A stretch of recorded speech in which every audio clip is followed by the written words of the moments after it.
Purbaya menjamin BBM atau minyak kita ini tidak naik sampai akhir tahun. Ini harus kita apresiasi. Siapa yang kita apresiasi? Itu Purbaya, khususnya lagi ke Prabowo, karena Prabowo yang memutuskan naik atau tidaknya minyak gara-gara krisis global sekarang. Walaupun saya pribadi dengan Prabowo tidak suka. Tidak suka dengan apa? Dengan BOP.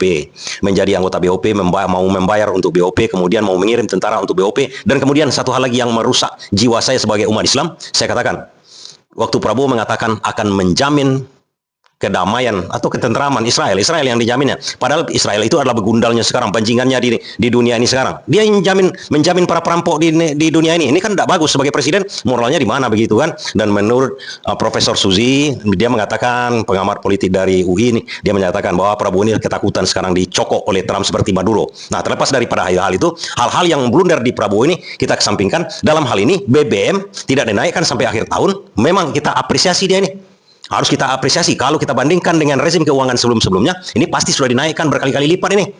Karena di samping dia mendapatkan, maksud saya, di samping adanya alasan krisis global di luar, kita tahu dulunya negara kita ini sepertinya diurus para banjingan itu. Begitu ada masalah-masalah sedikit di luar, dia ada alasan dia untuk menangguk namanya. Bukan untuk mengatasi itu sebenarnya masalah APBN, tidak. Mereka mencari keuntungan, bertengger di hal-hal seperti itu. Kenapa saya bisa tahu hal itu? Karena saya dari kuliah ataupun bersekolah di bidang keuangan.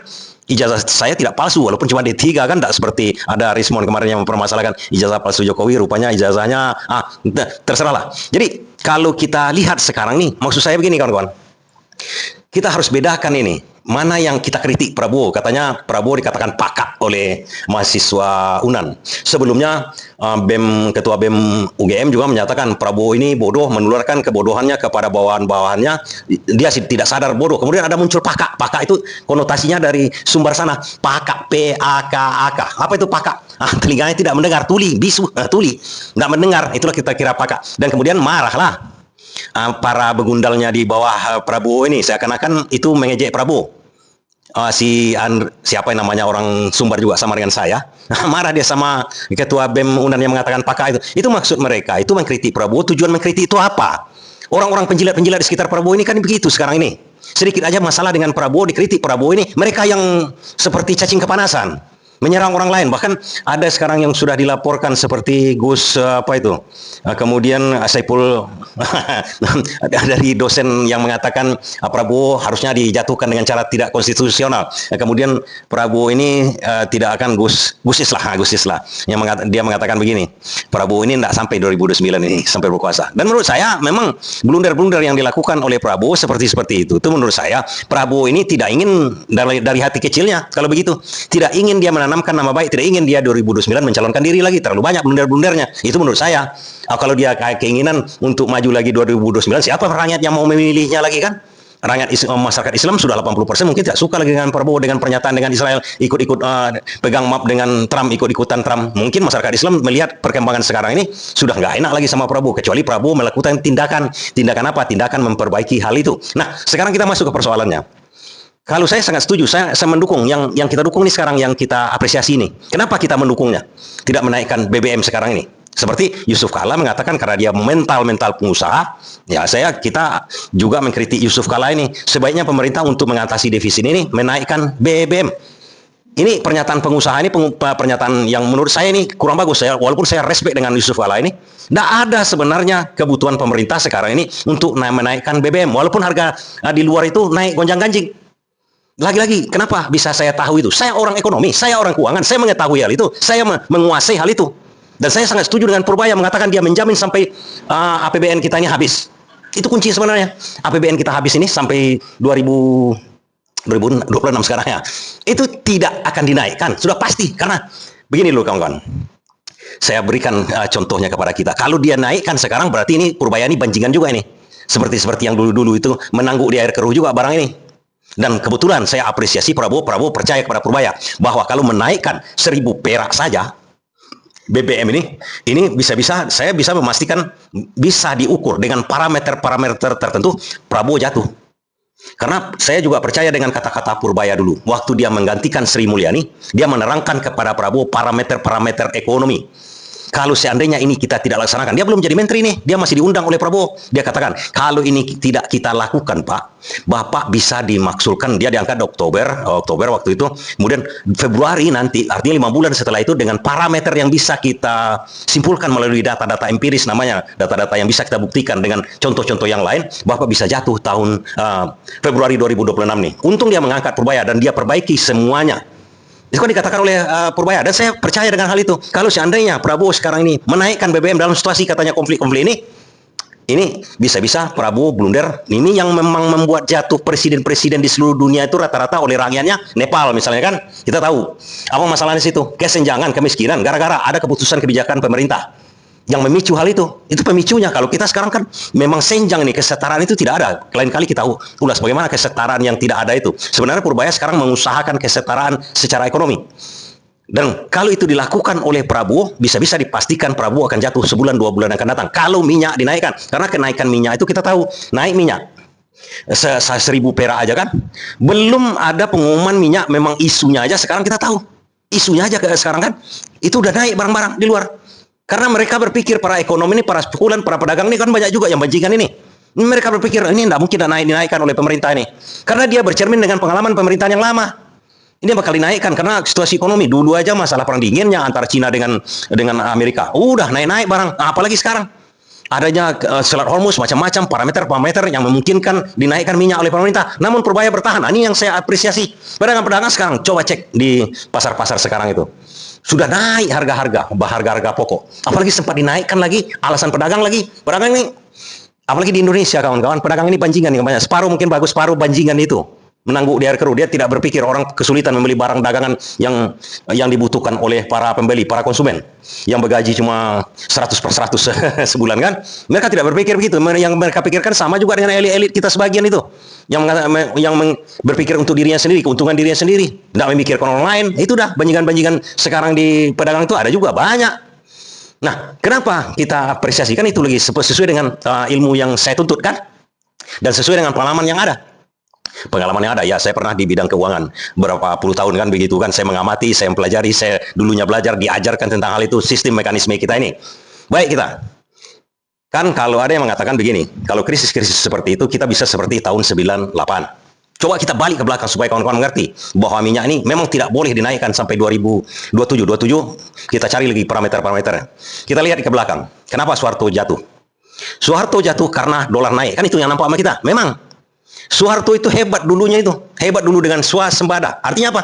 Ekonomi kita diatur, kita jual beli, kita di dalam negeri kita sendiri. Seperti sebuah kampung, kebutuhan kita ditutupi dengan produksi-produksi dari kampung kita. Yang membuat Soeharto jatuh itu satu. Pertama-tama dia menjabat, kan Soekarno ini kan tidak pro ke barat. Di situ kuncinya. Tidak pro ke barat kemarin itu kan. Tidak ada hutang, go to hell with your... Itu pameo dari Soekarno kan. Pameo dari Soekarno ini, perhatikan juga nanti. Apa kata Purbaya? IMF itu bodoh, World Bank itu berniat buruk kepada kita, asing itu berniat buruk kepada kita. Nah, kunci di situ. Soekarno mengatakan begitu. Pergilah ke neraka dengan bantuan. Kan dulunya Indonesia baru mereka ditawarkan bantuan-bantuan dari luar negeri. Oke, ditolak oleh Soekarno. Hebat Soekarno. Tapi memang dia bukan ekonom, bukan orang-orang di sekitar dia bukan ekonom, banyak juga banjingan penjilat-penjilat di sekitar dia itu. Ekonomi tidak bisa dibereskannya dengan seketika. Datanglah Soeharto, ekonomi dibereskannya. Politik di zaman Soekarno itu agak murad-marid, ekonomi pun compang-camping. Datang Soeharto. Soeharto pertama-tama juga begitu itu. Tidak mau dengan bantuan-bantuan asing. Dia produksi sendiri, kemudian swasembada beras dia laksanakan di situ. Nah, setelah dia bagus negara kita ini, masuklah asing. Masuk asing di mana? Ada Chevron, ada Caltech, ada mobil oil yang berproduksi di Indonesia, The Freeport, kan di zaman Soeharto itu.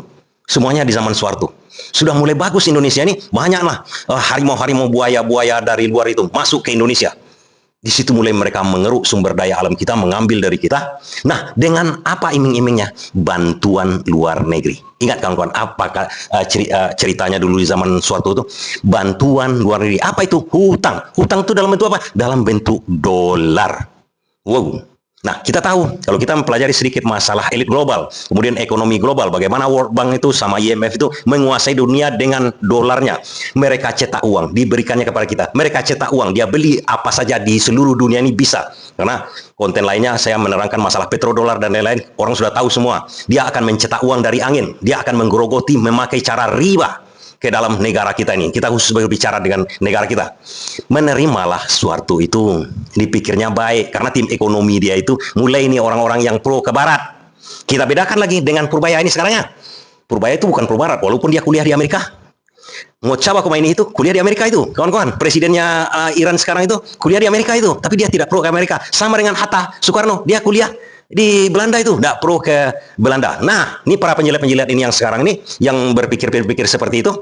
Oke, sampai para penjilat di sekeliling Soeharto itu sudah meracuni pikiran Soeharto. Yang pertamanya sama dengan Soekarno, go to hell with your aid. Sekarang malahan mendambakan, memuji-muji bantuan dari luar negeri itu. Apa yang terjadi setelah itu? Setelah banyak bantuan luar negeri dalam bentuk dolar, ini kan berbahaya. Dolar pada waktu zaman Soeharto itu, kawan-kawan, itu 1.100, 1.200. Naiknya sebulan-sebulan itu atau satu tahun lah, kita katakan paling-paling 500 perak jadi 1.500. Saya masih mengalami pada waktu itu, tapi tiba-tiba dihantamlah dengan cara spekulan. Memang itu diniatkan oleh negara-negara maju ini kepada negara-negara berkembang, seperti kata Purbaya, dia tidak percaya negara lain itu berniat baik kepada Indonesia. Ya memang begitu, spekulan-spekulan itu menang untung, naiklah, melambunglah oleh spekulan pada waktu itu. George Soros yang terkenal, banyak lagi yang lain itu masuk dia ke sini, kemudian rupiah itu melambung tinggi, hancur-hancuran kita. Dolar melambung sampai waktu itu sampai 15-16 ribu. Soeharto jatuh. Karena itu Soeharto jatuh. Coba bayangkan. Karena dia sebenarnya mempercayai asing memberikan bantuan kepada dia, padahal bantuan itu sebenarnya racun kepada kita. Nah, tengok juga setelah Soeharto itu jatuh, yang dilakukan oleh Sri Mulyani, rezimnya Sri Mulyani, kita anggap rezimnya Sri Mulyani, kemudian ada yang lain-lain pada waktu itu, mereka mulai merubah ini. Karena ini udah jelas-jelas yang membuat hancurnya ekonomi kita itu gara-gara kita memakai hutang dengan asing. Bukan hutang seperti sekarang nih. Nah, itu dirubah oleh Sri Mulyani, oleh tim ekonomi kita ini setelah reformasi itu. Sekarang begini kawan-kawan, apa ini maksud dengan hutang pemerintah? Hutang pemerintah itu bagaimana mekanismenya sebenarnya? Hutang pemerintah itu seperti begini kawan-kawan. Misalnya Menteri Keuangan menerbitkan namanya surat utang negara, SUN. Ada kawan-kawan negara SUN, ataupun SBN, surat berharga negara. Nah, itu dijual ke publik. Kalau dulu-dulunya di zaman Soeharto, itu SBN atau SUN ataupun surat obligasi negara itu dijual dalam bentuk dolar. Jadi yang kita terima dolar. Akhirnya kita butuh dolar Amerika kan? Kebanyakan begitu dulu. Nah, Sri Mulyani merubahnya itu dalam bentuk rupiah. Boleh aja orang luar negeri, silakan mau ngambil surat itu, berarti kita berutang kepada orang luar negeri, tapi dalam bentuk rupiah. Pemerintah dalam hal ini cukup bagus, cukup jelimet. Dia kalau mau bayar hutang nanti tinggal dia suruh BI mencetak uang. Itu sangat simpelnya cara membayar hutang defisit-defisit yang kata dari bagian oposisi yang terlalu mengeraskan masalah, terlalu menghantam masalah defisit itu. Tidak ada masalah sebenarnya. Nggak ada masalah sebenarnya, tinggal dia cetak uang. Itulah secara simpel. Saya terangkan dulu kepada kawan-kawan. Tapi tidak semudah itu dalam hal ini ke sekarang kita ini. Karena kemarin-kemarin itu kita tergantung kepada IMF untuk meluruskan, untuk merecovery ekonomi kita waktu reformasi kemarin. Karena kita waktu reformasi itu kekurangan dolar, dibantu lagi oleh IMF dalam bentuk dolar lagi. Nah, itu bermasalahnya dalam bentuk dolar. Untunglah pada waktu itu udah dikurangi oleh Sri Mulyani. Tapi waktu bantuan World Bank dengan IMF tersebut kepada Indonesia ada syaratnya. Nah, syarat-syarat inilah yang membuat ini sekarang kita ini terikat dengan World Bank, dengan IMF. Apa itu? Menjaga independensi Bank Indonesia. Dan kemudian kita bentuk lagi OJK. Kenapa saya katakan, balik dulu, mungkin kawan-kawan belum mengerti masalah defisit-defisit di utang negara kita yang numpuk sekian-sekian itu dalam bentuk rupiah sekarang. Jadi, udah saya jelaskan tadi, tinggal cetak uang. Itu sederhananya pemerintah, tapi tidak bisa dilakukan oleh pemerintah. Karena kita ada ikatan dengan IMF dan World Bank pada waktu 98 kemarin kita dibantunya lagi. Seperti juga pada waktu Soeharto dulu dibantu. Soeharto dijatuhkan dia, kemudian pemerintahan baru diikat lagi dengan bantuan. Nah, syarat-syaratnya ada sebenarnya di situ. Termasuklah tetap membuat Bank Indonesia itu independen. Saya tadi mengatakan bahwa kalau mencetak uang, pemerintah kan gampang katanya kan? Tidak. Dalam mekanisme tersebut yang mencetak uang itu Bank Indonesia. Jadi kita kebodohan kita disuruh oleh IMF Bank Indonesia itu. Dulu ada cuma Bank Indonesia, sekarang udah tambah OJK satu lagi kan? Secara singkatnya, kita buat lembaga yang tak bisa kita atur. Artinya begini, kita kan rakyat memilih pemerintah. Pemerintah yang kita suruh ngurus ekonomi semua, keuangan semuanya kan? Tapi pemerintah ini akhirnya takluk kepada IMF, membuat sebuah lembaga yang independen di luar pemerintah. Tidak bisa diatur pemerintah itu. Tidak bisa. Bank Indonesia itu tidak bisa diatur pemerintah karena itu kesepakatan dengan IMF. Nah, akibatnya apa? Akibatnya Bank Indonesia itu kan bermuara kepada IMF, bermuara kepada World Bank. Aturan, maksud saya aturan-aturan dari sana yang mereka pakai, bukan aturan-aturan dari bangsa kita. Secara sederhananya, makanya kita tidak bisa mencetak uang sebagai pemerintah. Saya katakan kita itu pemerintah. Kita harus menerbitkan SBN. Kalau tidak terjual kepada masyarakat, itu dibeli oleh Bank Indonesia. Nah, masih terikat juga kita dengan IMF kan? Kan kebodohan kita itu. Bank Indonesia ini yang diperbolehkan mencetak uang di Indonesia. Itu kuncinya. Itu kesalahan total kita. Seharusnya pemerintah sendiri yang mencetak uang, yang berwenang, yang kita tunjuk. BI itu bukan kita. Bank Indonesia itu bukan kita yang menunjuk. OJK itu karena dia berdiri sendiri. Memang mungkin pemilihannya dari warga negara Indonesia atau, tapi sejogjanya, seintinya sebenarnya mereka bukan, tak ada berpihak kepada ekonomi Indonesia. Dan ini dijelaskan oleh Purbaya kemarin kan bagaimana caranya BI itu berkhianat berkali-kali kepada ekonomi kita. Sudah dibaguskan oleh Sri Mulyani. Dibaguskan, dihantam oleh Bank Indonesia. Itu dalam peperangan moneter dengan fiskal. Lain kali kita ceritakan lagi. Kemudian konten-konten saya sebelumnya sudah menjelaskan hal itu. Ini sudah berkali-kali. Tapi kenapa itu tidak dibubarkan Bank Indonesia? Siapa yang berhak membubarkan itu Bank Indonesia itu? Atau Bank Indonesia itu di bawah pemerintah, di bawah Menteri Keuangan, seperti di Cina. Itu yang bisa merubah itu DPR dengan pemerintah. DPR dengan pemerintah tidak bisa merubahnya karena terikat perjanjian dengan IMF. Nah, ini kalang kabut ini. Sebenarnya harus ada metode inovasi dari pemerintah agar bisa dikendalikan Bank Indonesia. Makanya kemarin ada ponakan Prabowo disusupkan ke Bank Indonesia. Itu penyusupan dari segi ekonomi namanya itu. Siapa? Saudara Derajat Jiwandono ya, dimasukkan ke situ. Kemudian OJK pun dibumi hanguskan oleh Purbaya. Karena itu adalah badan-badan yang disuruh dibentuk oleh World Bank dan IMF untuk menjegal fiskal, menjegal ekonomi Indonesia, menjegal keuangan Indonesia. Contoh misalnya pada waktu COVID kemarin kan kelabakan pemerintah itu. Uangnya pun sekarang susah dipertanggungjawabkan masalah COVID itu. Kawan-kawan tahu enggak? Sebetulnya masalah COVID kemarin itu lebih luar biasa lagi pemerintah kita sebenarnya. Lebih hebat maksud saya. Bisa mengatasi hal itu. Kawan-kawan tahu berapa dananya untuk untuk COVID yang selama cuma berapa setahun? Dana itu 1.000 triliun itu. Apa arti 1.000 triliun? APBN kita cuma 3.800 triliun sekarang kan? Untuk COVID itu aja 1.000. Coba bayangkan dengan MBG sekarang. MBG sekarang berapa? Hampir sama besarnya dengan itu. MBG sekarang 300 triliunan. Itu 1.000 triliun. Coba bayangkan. Tapi kok tidak ada keluar-keluarnya. Tidak ada seperti sekarang kan? Itu sebenarnya lebih hebat di situ. Karena apa? Cara penanggulangan ekonomi kita ini setelah Purbaya masuk, ataupun waktu Sri Mulyani masuk sebenarnya, bisa ada mekanisme yang sudah kita bikin, yang kita buat undang-undangnya sendiri. Sehingga pemerintah berapapun kesulitan, subsidi katanya, termasuk minyak itu nanti, itu bisa aja dilakukan oleh pemerintah dengan memperbesar subsidi. Nggak akan jebol itu APBN. Jebolnya APBN menurut para pengamat itu kan, kalau kawan-kawan di bidang ekonomi kan tahu, kita tidak boleh melewati defisit itu 3% dari PDB. PDB itu transaksi berjalan di Indonesia seluruhnya selama setahun, 3% dari situ. Dan hutang kita itu tidak boleh jumlahnya melebihi, atau cicilan hutang itu melebihi cicilan hutang tiap bulan. Tiap defisit kita tiap tahun itu tidak boleh melebihi dari APBN kita. APBN kita 3.800, jadi tidak boleh melewati 60% ya dari APBN kita. Kalau melewati itu, kita melanggar undang-undang. Pertanyaan kita, kebodohan apa yang kita buat? Kata Purbaya kemarin itu, di negara-negara maju lain tidak ada aturan-aturan seperti itu. Defisit yang 3%, lebih dari 3%, itu bangkrut namanya negara itu. Tak ada. Siapa yang membuat itu? IMF lagi. IMF yang mensyaratkan itu kepada kita. Tidak boleh melewati 3% dari PDB kita. Tidak boleh melewati 40%, saya lupa, dari APBN kita, hutang kita itu. Itu yang mensyaratkan IMF. Jepang, negara-negara maju tidak memakai itu. Suka-suka dia. Mau 200% dari PDB, mau 1.000% dari PDB. Tidak ada. Itu aturan yang dibuat oleh IMF. Dan kita tidak mau merubahnya, DPR dengan pemerintah. Seharusnya itu kita lawan. Dan Purbaya sudah meminta, ini tolong dirubah ini, cara-cara pembodohan kepada kita. Namun pemerintah dengan DPR, entah. Bingunglah kita, sama dengan Prabowo masuk BOP itu, entah untuk apa. Kemudian mengatakan, kita harus menjamin perdamaian Israel, kedamaian Israel. Ini hal-hal yang bodoh-bodoh itu sudah dikatakan oleh Purbaya. Supaya apa? Supaya ekonomi kita ini bagus. Supaya ekonomi kita ini bagus. Nah, itu tentang yang tadi-tadi itu kan. Kawan-kawan sudah tahu berarti ekonomi kita, fondasinya itu yang dikatakan Purbaya itu bagus, memang sudah bagus. Ada mekanisme tertentu seperti zaman COVID kemarin itu. Kita kan lebih parah dari sekarang sebenarnya. Nah, ada mekanisme yang sudah diciptakan di samping blundernya itu, dibuat juga oleh pemerintah ini semacam aturan untuk antisipasinya. Jadi dalam hal ini karena kita tidak bisa mencetak uang, untuk mengatasi defisit. Bagaimana caranya? Saya katakan tadi, caranya adalah seperti begini. Ada namanya dalam hal ini aturan dari pemerintah kita juga, burden sharing namanya. Jadi sama juga dengan cetak uang. Jadi pemerintah terbitkan SBN misalnya untuk mengatasi defisit BBM sekarang ini, untuk sampai akhir tahun mau jebol berapapun Purbaya bisa menerbitkan utang, surat utang namanya dalam bentuk rupiah. Siapa yang ambil? Nah, kan itu pertanyaan kawan-kawan. Dalam keadaan darurat itu yang diambil oleh Bank Indonesia.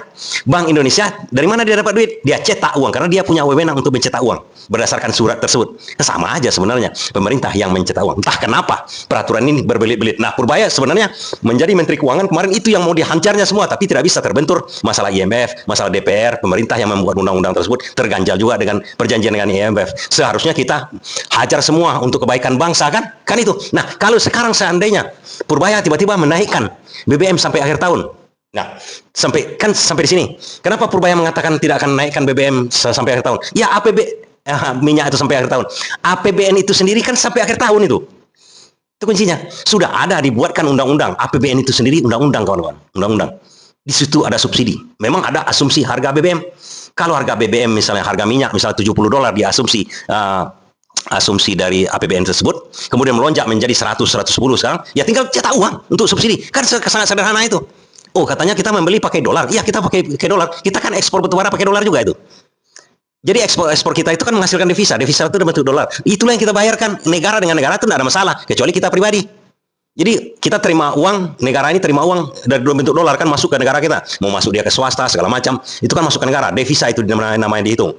Jadi kalau negara mau membeli misalnya rupiah, minyak, entah kemana saja kan, harga mahal, dia pakai devisa itu aja. Devisa kita itu cukup. Karena kita ekspor kelapa sawit, karena kita ekspor batubara, karena kita ekspor nikel, karena kita ekspor, devisa kita cukup. Itu kunci sebenarnya. Karena devisa kitanya cukup, tidak perlu menaikkan minyak BBM. Kawan-kawan mengerti? Jadi kalau sampai Purbaya mengatakan menaikkan BBM, berarti dia tidak pro kepada rakyat. Berarti Prabowo tidak pro kepada rakyat. Kalau sekarang saya anggap Prabowo pro kepada rakyat. Kalau sebelum-sebelumnya mereka bertengger di sini dengan alasan menaikkan PPM, semua. Dan ini saya apresiasi, walaupun ada yang tidak saya setuju dengan Prabowo. Terima kasih.